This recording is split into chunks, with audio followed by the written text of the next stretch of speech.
जम्मू कश्मीर राज्य से आर्टिकल 370 हटने के बाद एवं कोरोना महामारी के बाद घाटी में अस्थिरता का माहौल था, लेकिन धीरे धीरे सब ठीक होने लगा। पर्यटक स्थल पर अब की वर्ष बहुत ज़्यादा पर्यटक आ जा रहे थे। घाटी में होटल की डिमांड बढ़ गई थी। डल लेक से लेकर गुलमर्ग, सोनमर्ग, पहलगाम जैसे डेस्टिनेशन फिर से चमकने लगे। गुलमर्ग को तो एशिया का टॉप स्कीइंग डेस्टिनेशन में शामिल किया जा चुका था। घाटी में हजारों परिवार टूरिज्म इंडस्ट्री में जुड़े हुए हैं।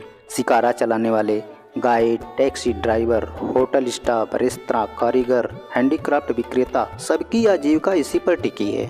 पर्यटकों को बढ़ावा देने के लिए राज्य में सिर्फ प्राकृतिक सौंदर्य ही नहीं, बल्कि एडवेंचर टूरिज्म से लेकर वेलनेस, सैफरन, हार्टी, हेरिटेज और कल्चरल टूरिज्म को भी तरजीह दी जा रही थी। Trekking, skiing, rafting, rock climbing, camping और पर्वतीय पर्यटन जैसे विकल्पों से पर्यटकों की दिलचस्पी लगातार बढ़ रही थी। घाटी में टूरिज्म ही नहीं, फल व्यापार भी तेजी से फला फूला। खासकर सोपोर की फल मंडी, जिसे दिल्ली की आज़ादपुर मंडी के बाद एशिया की दूसरी सबसे बड़ी मंडी मानी जाती है।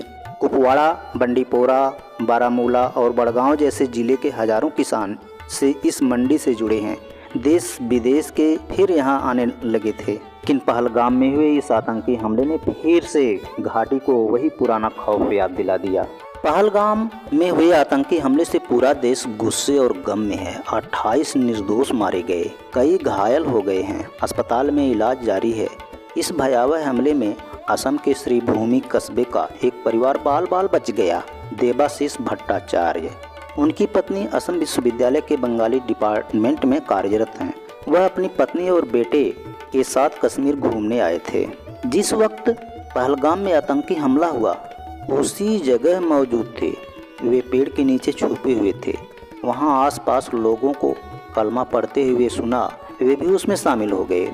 उनका दिल धड़क रहा था, लेकिन मन ही मन सोचे, मेरी दाढ़ी और कलमा इन्हें भ्रमित कर सकता है। तभी एक बंदूकतानी आतंकवादी उनके पास आया। उन्हीं की तरफ देखते हुए पूछा, क्या कर रहे हो, क्या बोल रहे हो, क्या राम नाम बोल रहे हो? लेकिन जैसे उन्होंने ध्यान नहीं दिया, बल्कि जोर जोर से कलमा पढ़ने लगे, जबकि इन्हें सीधे तौर पर कलमा पढ़ने के लिए नहीं बोला गया था, लेकिन कलमा पढ़ना जारी रखा। थोड़ी देर बाद वह आतंकी मुड़ा और वहाँ से चल दिया। इन्होंने राहत की सांस ली, मतलब हिंदुओं को चुन चुन कर मारा जा रहा था। देबाशीष की पत्नी मधुमिता भट्टाचार्य ने अपने भाई नवेंदु दास को पूरी घटना कांपते हुए बता रही थी। देबाशीष की दाढ़ी और कलमा पढ़ने के कारण सुरक्षित बच पाए। आज देश उन सभी परिवारों के प्रति गहरी संवेदना व्यक्त